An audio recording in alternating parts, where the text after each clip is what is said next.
look at that styling here. 11 centimeters or 4 inches wider than the standard A6.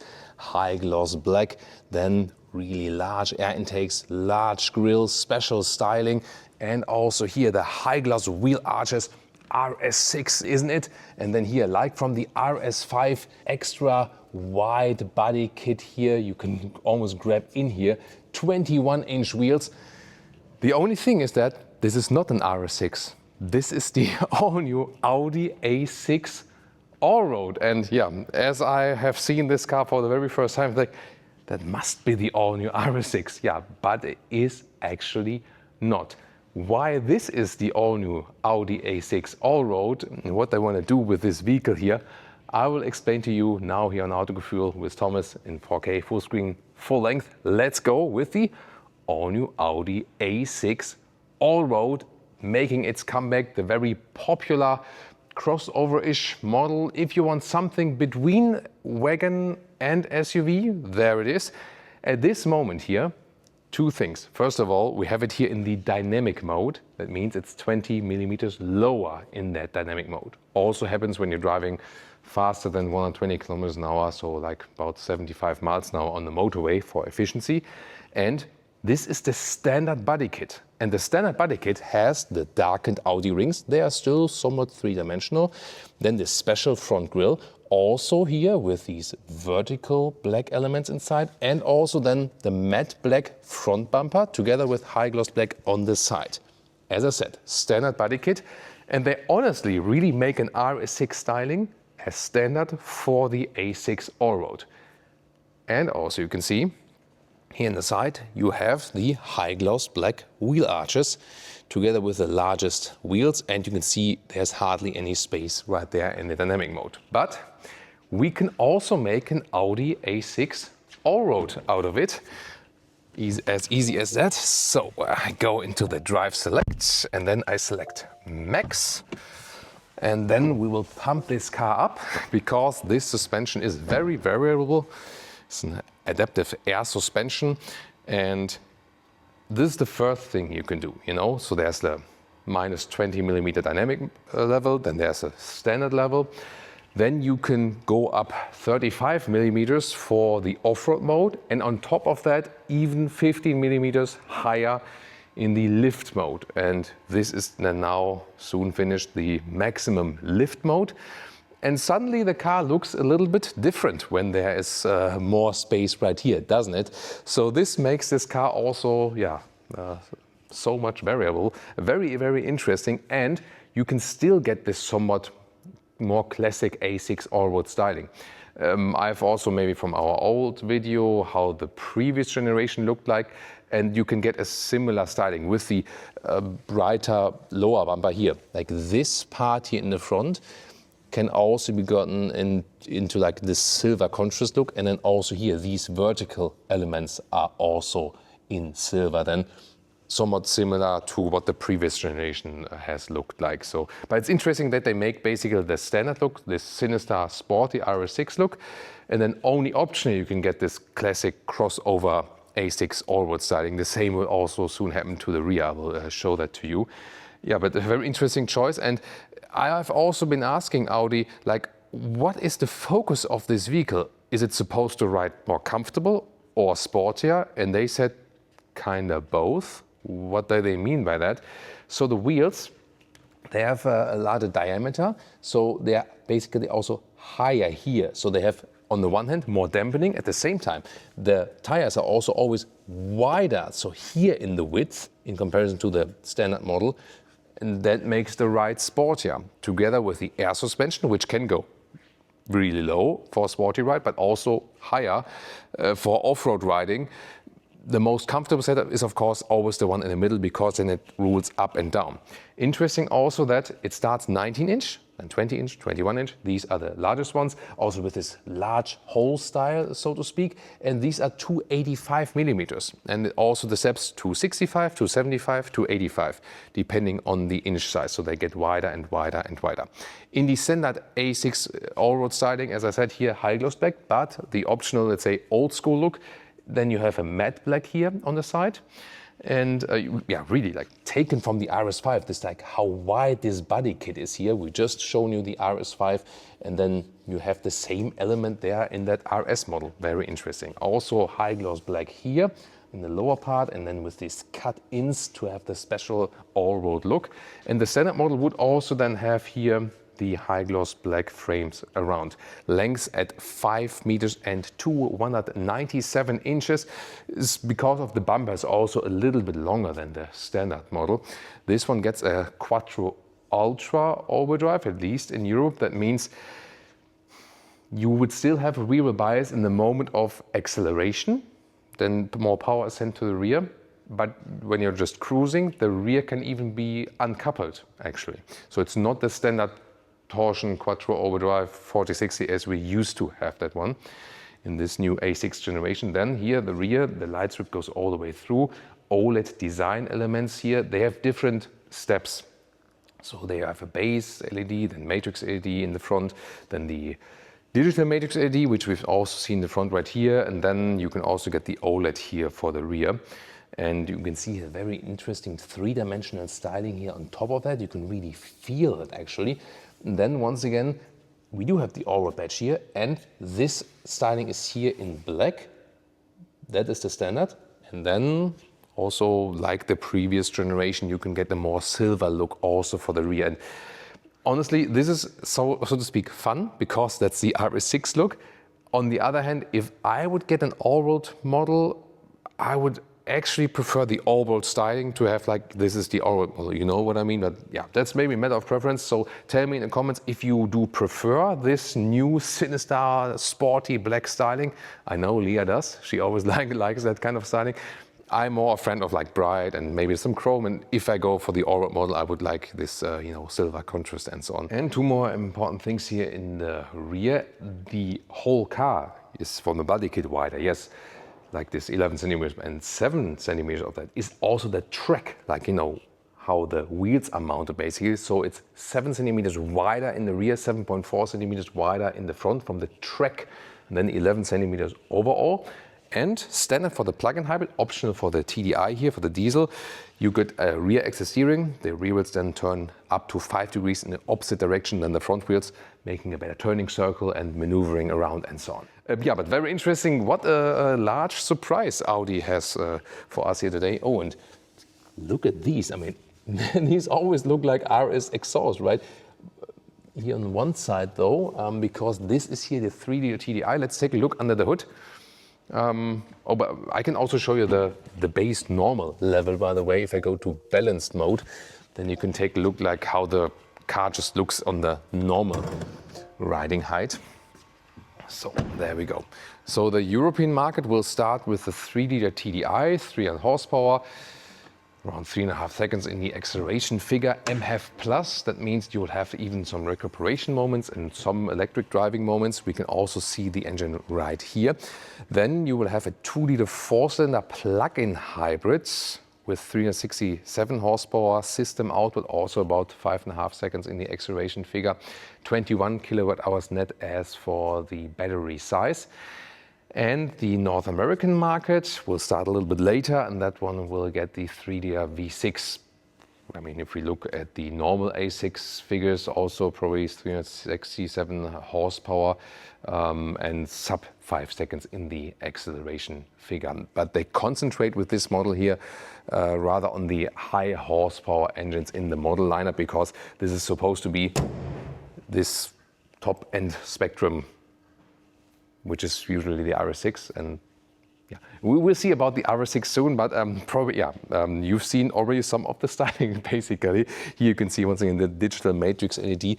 They also even have this kind of like cage, you know, honeycomb cage there behind it in the daytime running light. But the normal A6 also has that. And then here the main headlamp unit is underneath. Audi sometimes makes it a little bit complicated with this 3-step design then, you know, in this like that they have 3 different light options. Yeah, to me that's often a little bit too complicated, or what do you think about that? So now let's take a look at the interior. I mean, still can't believe that they have the RS6 look on the allroad. That came really unexpected here today. Yeah, I'm looking forward to your comments. Here, by the way, we also have a soft close. There we go. And the door hands, they are not coming out. They're integrated right there, but then you don't have like a real feedback behind or something, you know. So, yeah, as I said, the adaptive air suspension will go up and down depending on the driving situation, and you can also set it in the infotainment system. So when we now go to the interior, I can also show you all the settings of this air suspension. That will be very interesting. And the A6 Allroad has always been driving in a different way indeed. So I'm looking forward to how that translates to when we have more diameter, wider tires, and then also this, they said they have a different setup for the air suspension. So I'm looking forward to find out what that actually means. Yeah, very interesting. And then here, inside of the door, here you can see this is, honestly, it's not hard pack, but it's also not a proper leatherette. So I think this could have been better in the build quality, nice ambient lighting integration. This one still gets the old element here with the high gloss back and this one button design. The all new Audi Q9 has now introduced the classic styling here, so I'm looking forward that that one will return. Hard pack at the inside of the doors. It's just a rubber you know, background here. Here now, by the way, it's in a normal level, you know, but still the ground clearance is 3.4 centimeters higher than the normal A6 model in any case, basically. And then interior, this one has the standard A6 steering wheel here with this open design. However, what we now do get back are these jog wheels. Happy to see them. Yeah, you see that they didn't plan with them from the beginning, but they basically made now a hole in there and put these jog wheels in there, the right side of the volume. The other thing is like it's a whole button for one, for all other functions, but then at least you have like a clicking feedback, so that's good to have. Here, criticized by a lot of viewers are these large bezels around the screen, because the screen is really narrow considering how much bezel you have on the outside there, but the screen itself looks cool. Then Audi makes it kind of complicated with the seats, because you have actually 4 different seat forms. This is the multi-contour seat, the top seat. They really have, yeah, honestly, 4 different seat forms. You have a base seat, you have a sport seat, you have a sport seat plus with integrated head restraint, and then you have here the top-end comfort seat, the multi-contour seat. And for the base seat and the sport seat in Europe, they offer fabric and then optional, a mix of leatherette and animal skin. And for the other 2, the sport seat plus and this, only animal skin. So once again, Audi is the only premium manufacturer is not offering an animal-free solution and no high-grade leatherette, and they just don't get the idea that this is important nowadays to many people, and of course in the first place to the animals. Audi just doesn't get it, and I don't understand it. Obviously, Audi does not care about animals. Can just say it in that way. And then here, with 189, 6'2", you have some headroom left to this fixed glass roof, and you have this digital shade. I can soon show that to you. And then steering wheel here, up and down, in and out. This is then the electric way. And yeah, I can always say so far, like the ergonomics of the seat is pretty nice. We will, of course, would have to test so many different cars with all the different seat forms. So you can see, yeah, once again, Audi makes it kind of complicated to configure a car. Of course, I will now open the door for Leah that she can film from this side, because I just forgot the door closing sound. That's really solid. Love that. Awesome. Yeah, and then welcome to this cockpit then in this case. Of course, in the studio here, it's always a little bit darker. However, then we can see more of the ambient lighting. And that is really beautifully done here. It's subtle here, for example, also in the middle console, and then it shines a little bit like there. So that's pretty cool.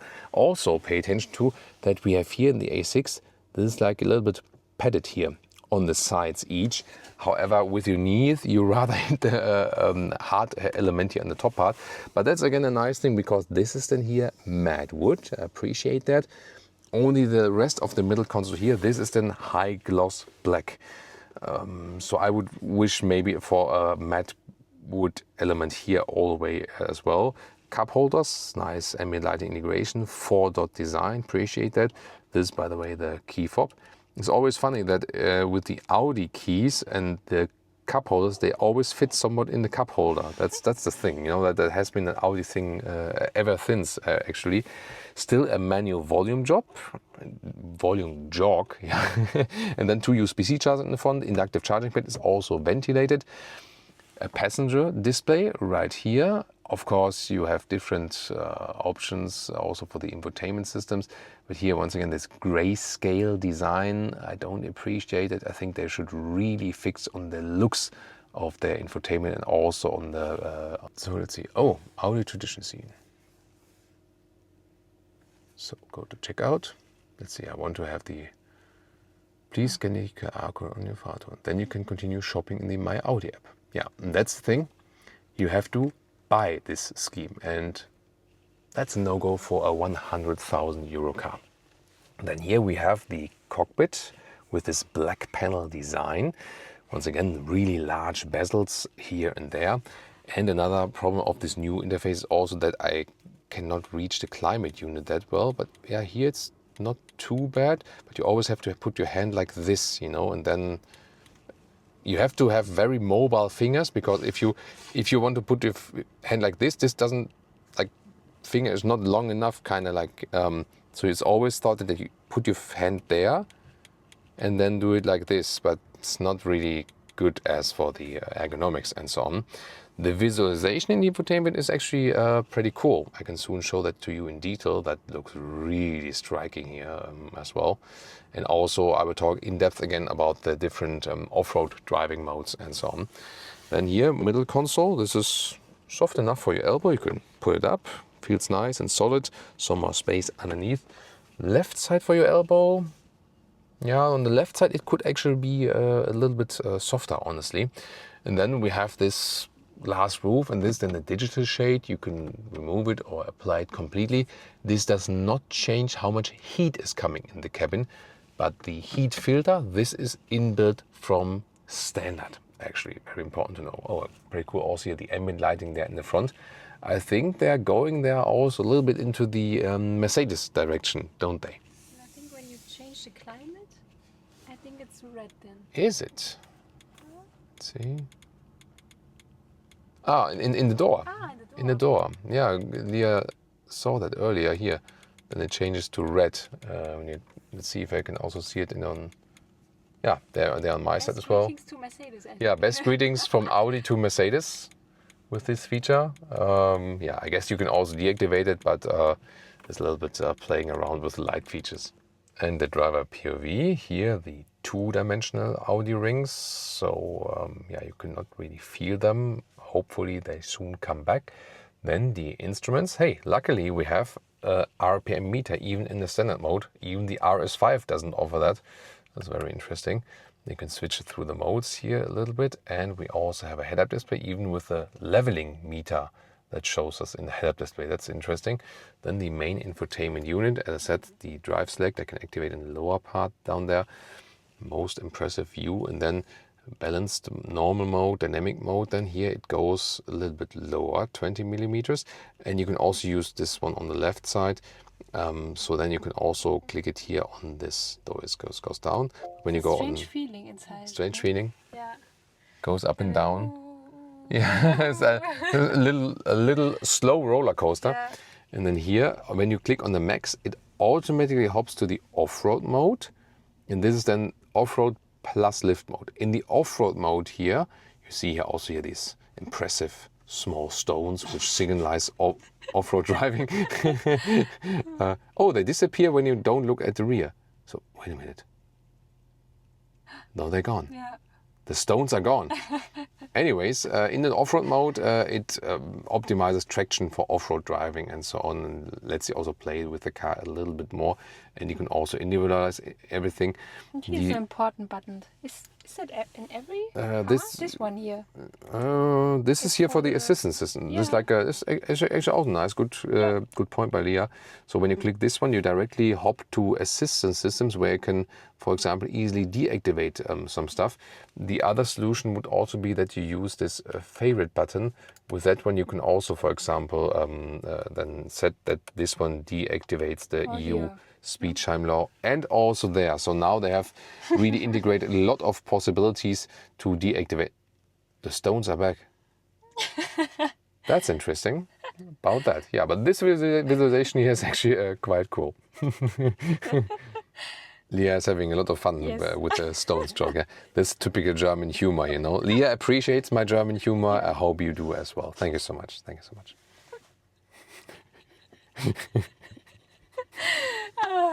Here, look at that. Lamination in the windows in the front. This is the acoustic window. It's an option for this one. And if you go for that option, then you have it both in the front and also here for the rear. That's of course pretty cool and will probably give us good acoustic comfort. And then we can also check out the rear, and I'll also take a seat. Take a seat, young Skywalker. Take a seat behind myself. Well, you know what I mean.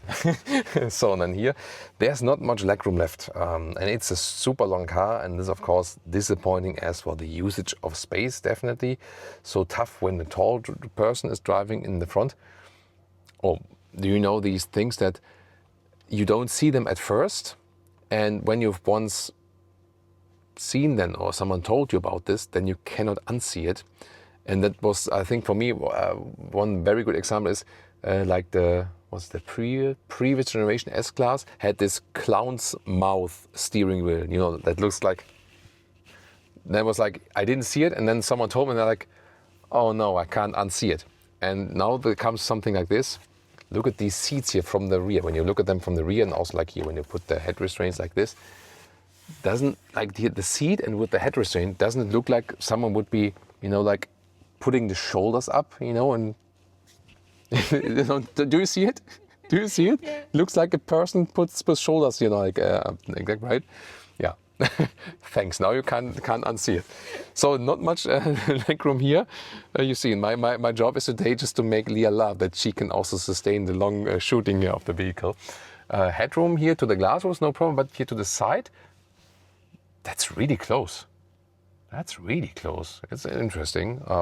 Yeah. So not too much space here in the rear. Actually, there's a nice manual shade here, like this. Then I knew that Leah would start laughing now again. That's also, she also has a fable for that. That like when I drop something, or when I run against a wall or something, or against the door, then she also starts laughing. So yeah, but she and you as well, you can have fun at my expense, no problem. You're welcome. You're welcome. A nice ambient lighting integration right here, and then we can pull down this. Then the cup holder 3-dot design. It's a beautiful job. I love when the cup holders are designed properly. Then here, it's a ski hatch. There we go, and you can also fold then the seats here in 1/3 split more to the trunk. Large middle console, and then we have the more classic capacitive unit with the clicking sound effect in the rear. Appreciate that. Yeah, interesting, right? With seat heating in the rear as well as an option, so that's cool. Yeah, I mean, I've been driving many cars now which don't have separate climate units in the rear, so I appreciate to have that. And then here, Isofix has this nice cover that you can also install the child seats. And yeah, one note again about the material. The seat ergonomics, they are both good in the front and the rear, but the thing is really, this is their top animal skin leather seat, and it is a hard material. It is hard. It's not soft. And there again, like a modern leatherette is just the better material also for the technology. You know, all ethical aspects aside, just for a second, it's of course the most important one, but the material quality of the leatherette is meanwhile better, but only if you go high quality. By the way, you know, all luxury yachts above 500,000 euros and a couple of millions, they all use high-grade leatherette because it's more durable, you know, with the salt water and so on. So it's all about going with technology going forward. Now let's measure the trunk or the boot. There we go. And 470 liters for this combustion engine version. However, the TDI has the MF+. 400 liters would be for the plug-in hybrid, and we can see here this one still has less step in there. The plug-in hybrid just would be higher here. Underneath, however, there's also then in this version not more space underneath. You could put this up, but yeah, I don't see a real reason for that, honestly. And then here, this cover, you've maybe seen it, that automatically goes upward and downward, but you can also control it manual like this. That's of course a nice feature that also always goes up and down automatically. Then let's check out the height right here. So this is about 27 inches. Or like 68 centimeters. Then the length, we are about, oh wow, that's 1 meters 20 or 47 inches. And then we are in the width, a little bit more than a meter or 40 inches. We can use the remote unfold right here, right and left. That's of course a good thing. And then to the seat as I would be driving. Yeah, the full ruler here is put in there, so it's like 2 meters or 79 inches. That's actually very well usable. So what's the price of the all-new Audi RS6? I mean, A6 all-road starts in Europe, 77,000 euros as a TDI, 80,000 euros for the plug-in hybrid. And as it stands here right now, fully spec'd, all the bells and whistles, 108,000 euros. So you can easily make it 6-digit in the figures. We'll see about the North American prices later on, also with the V6 petrol and so on. And the question is if you rather would like to prefer this in this dark, sinister look, like Leah would configure it, or if you're rather Team Thomas for the silver contrast, classic A6 all-road styling. I hope we can show that to you maybe at a later stage, also when we can drive it, because we're really looking forward to how this specific one will also drive. If you're interested in the A6 in general, also with the driving and so on, we have a lot of videos already about this all-new Audi A6 generation. You can check them out right now.